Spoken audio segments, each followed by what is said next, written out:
Bismillahirrahmanirrahim. Assalamualaikum warahmatullahi wabarakatuh. Perkenalkan, nama saya Muzaffar Hafsi Fadlan. Saya dari kelas 10-3 ingin menjelaskan PAI bab 5. Perkembangan Kesultanan Islam di Indonesia. 1. Awal masuknya Islam dan berdirinya Kesultanan. Islam mulai berkembang di Indonesia mulai abad ke-7 Masehi. Terdapat kesultanan awal tepatnya di Samudra Pasai pada abad 13 Masehi dan Leran Gresik pada abad 11 Masehi. Banyak raja Hindu masuk Islam sehingga kesultanan-sultanan Islam bermuncul. 2. Adanya perubahan sistem kekuasaan kerajaan berubah menjadi kesultanan dan pemimpinnya disebut sultan. Raja memilih Islam untuk memperkuat kekuasaan dan diterima rakyat. 3. Pengaruh Islam dari luar.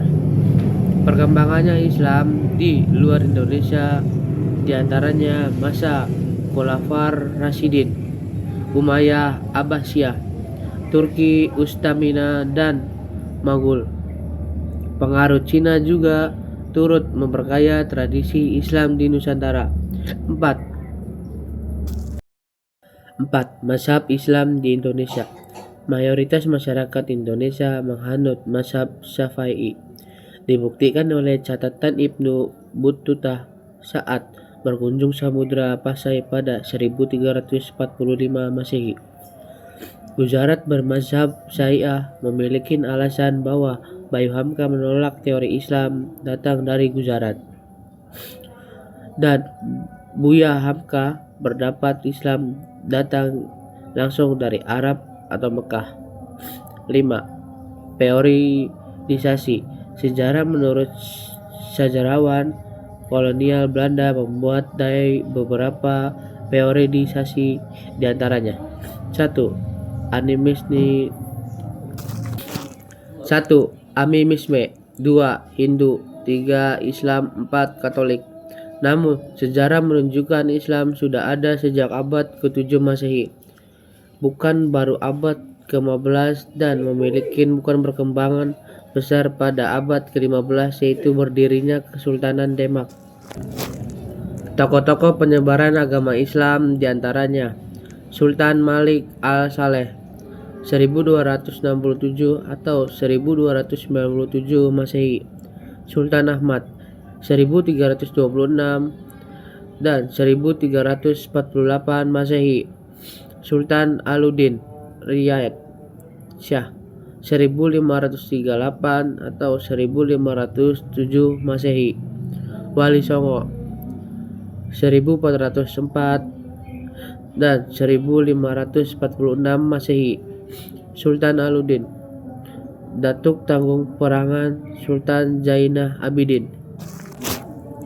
Keteladanan para ulama penyebar ajaran Islam di Indonesia.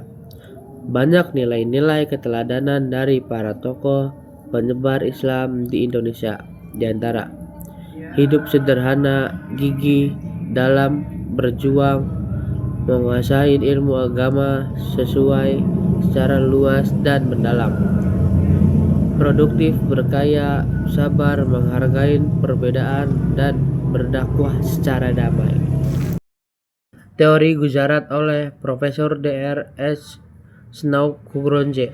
Menurut teori ini, Islam masuk ke Indonesia dari Gujarat. Snow Kugronje berkeyakinan bahwa tidak mungkin Islam masuk ke Indonesia langsung berasal dari Arabia tanpa melalui ajaran tasawuf yang berkembang di Gujarat ini, India pada abad ke-13 Masehi. Teori ini tidak menjelaskan secara rinci antara masuk dan berkembangnya Islam di wilayaya ini.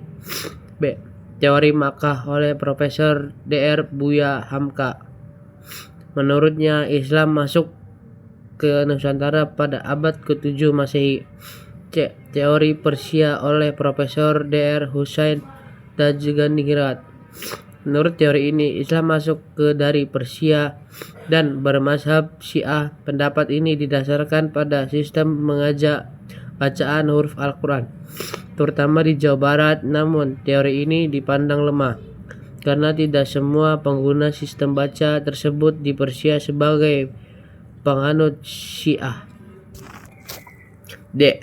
Teori Cina oleh Profesi Dr. Slamet Muljana. Sultan Demak merupakan keturunan Cina. Wali Songo juga merupakan keturunan Cina. Pendapat ini didasarkan pada kronik Kelenteng Sampokong. E. Teori maritim oleh N.A. Bloch. Jalur antara Timur Tengah, India, dan Cina. Hubungan perdagangan ini semakin lancar pada masa Khulafaur Rasyidin. Hal itulah yang menjadikan umat Islam memiliki kemampuan dalam penguasaan perniagaan melalui jalur maritim. Sekian dari saya. Wassalamualaikum warahmatullahi wabarakatuh.